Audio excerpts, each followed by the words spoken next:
that was a butt head. For this, we're done with this fucking skank. So it's a Bobcat S220. The front attachment plate. So we put all new hydraulics on, hydraulic cylinders, and then we found out that the bushings here are wore out and the pins are wore out. So what you do is you get these pins out.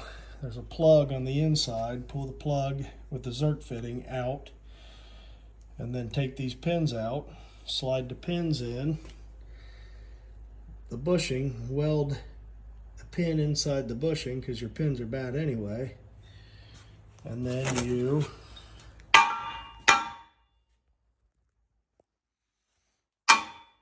right here.